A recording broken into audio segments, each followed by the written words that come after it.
Leo nakupa faida ya parachichi. Leo nakupa faida ya parachichi. Kama unavyoliona. Unaliona? Hili ni parachichi. Jamani nataka nikupe faida ya parachichi. Ambayo itakusaidia kwa mambo mengi. Hata kama wewe ulikuwa huli parachichi. Kuanzia leo kula. Kuanzia leo kula.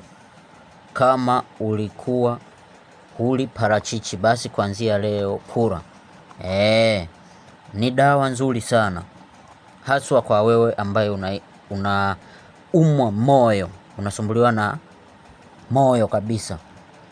Moyo kwenda mbio. Baadhi ya viungo vinauma bila sababu. Unajihisi kabisa una viungo vinauma bila sababu.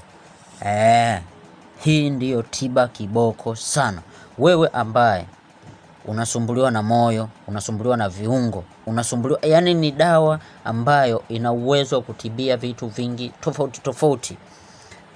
Kutibia ili ambalo limeiva hata ukitafuna maganda yake au gasaga juisi yake peke yake, usichanganye na kitu chochote wala sukari, chumvi, peke yake.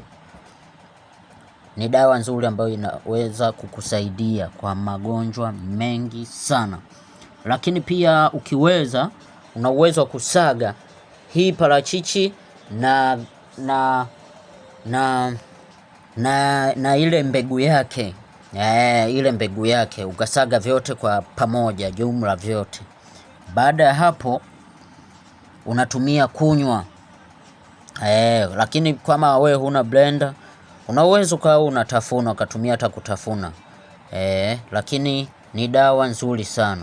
Hakikisha unasema ni dawa nzuri sana. Sema, jamani hili ndiyo parachichi. Yani ni parachichi nzuri sana.